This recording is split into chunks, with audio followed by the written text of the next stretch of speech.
What's happening, guys? Coming at you from the Las Vegas warehouse here at Down for Sound. We're going to be going over 6 different questions that we've gotten recently. So if you've been asking questions on our video, stay tuned and we're going to get into those. But first, my name is Jonathan Price, owner and operator of downforsoundshop.com and this YouTube channel, which is 2 of the fastest growing things in car audio.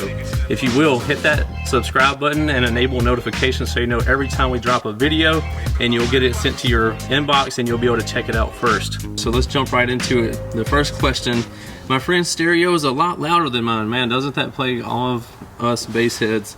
We have the same exact equipment. What is the reason for that? He has a 4-door car and I have a truck.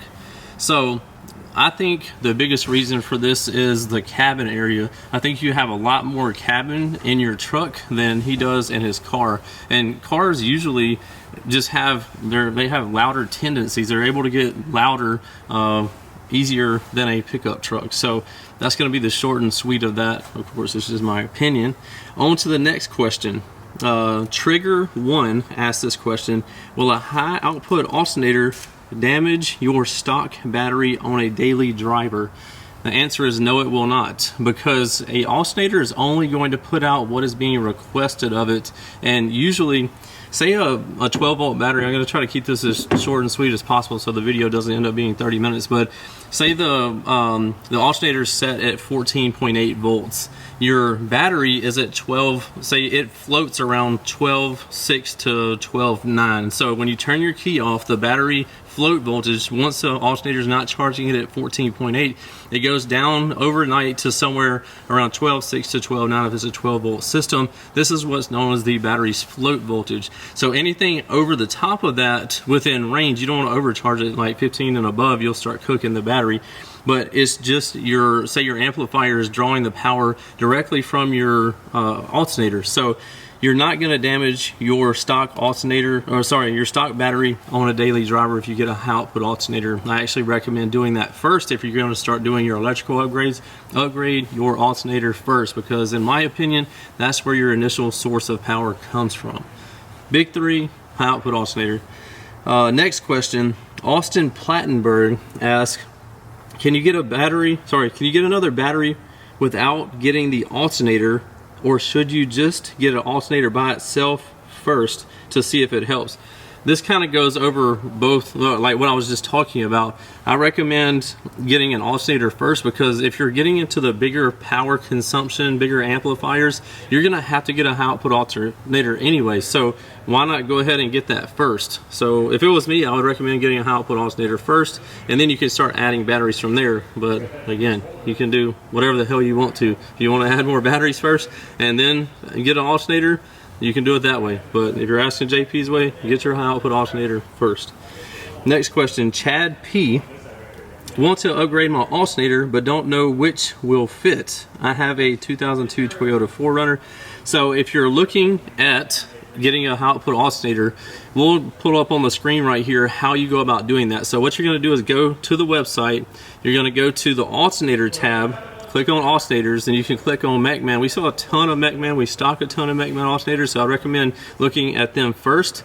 And so if you had a Toyota 4Runner, you click on MechMan, and then you have a bunch of drop down with a bunch of vehicle makes there. You go all the way down to Toyota, and then you click on that, and you go all the way down to 4Runner. You click on that, and then I think it goes to year models next. You click on the year model, or your date range, or year model range, and then from there you would go to your engine size. You have to select all those things or you're not going to get the correct alternator. If you do all that and you don't see your alternator there, you could have a more peculiar vehicle and you need to get one custom made. We work with a company called Excessive Amperage. They've been building alternators for 15 or 20 years. Great company, and they will do usually they'll do the more unique alternators. So if you have a 1942 Model T and you need an alternator for it, they'll go through.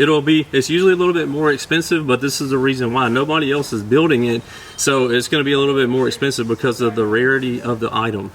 So that's that's answering the question on the alternator. All right, so on the next question, it comes from Quinn Crutcher on what the video was, what is a supplemental battery? So he asked, can I just run a positive off the main battery to the back ones and ground it to the frame? In that video I said I personally run positives and negatives from the front to the back, but yes, you can do that. You can just run a positive run to the back, and then you can use your frame to ground your battery in the back. So you'll ground the battery in the back to your frame, and then you can, it's going to be grounded to the frame in the front too. So if you want to save a little bit and do it that way, you can. It's perfectly fine, nothing wrong with that. So bonus question really quick. M-Town asked, I have a pickup truck and I wanted to know, why do my subwoofers hit extremely hard with my doors open and not when they're closed? The reason for this is just like you having a mask on your mouth. It's hard for you to breathe when you have a mask over your mouth or a muzzle, something like that. Same thing when you have your doors closed or your windows rolled up. You probably notice Bassheads will ride around when it's 20 degrees outside with their windows down because their bass is louder with their windows down, because their subwoofers are able to move a lot easier. They don't have that cabin pressure holding down their subwoofers, making it more difficult for them to get loud. So in a short sense of explanation, this is the reason why, because your subwoofers can breathe and move more freely than they can when they have all that pressure with your windows and your doors shut. A lot of pressure there. It's hard for them to move and get loud. So we're gonna keep this short and sweet. That's answering the questions pretty briefly, but it is answering the questions. Again, guys, if y'all have any questions for me, be sure to drop them in the comment section below. And if it gets a lot of likes or we see that there's a commonly asked question, I'll try to make a video about it and post it up here, so you know you get one-on-one interaction with me and I'm answering your questions and we're having a good time talking about some car audio. I appreciate your support at Down for Sound. Don't forget about the Down for Sound difference. Guaranteed lowest prices, fastest shipping, best customer service. And we have now 4 different types of same as cash financing on the website, so be sure to go check those out. And we will see you in the next video. Later. Yo, what's up guys? If you want to see more of the hot content that you just saw in that video, be sure to follow me on all my social media channels, from YouTube, Facebook, Instagram, TikTok. The Life of Price is my handle on there. Also have Down for Sound Shop on Facebook and Instagram, and don't forget Snapchat is JPD4S. Check out all the hot content on there as well.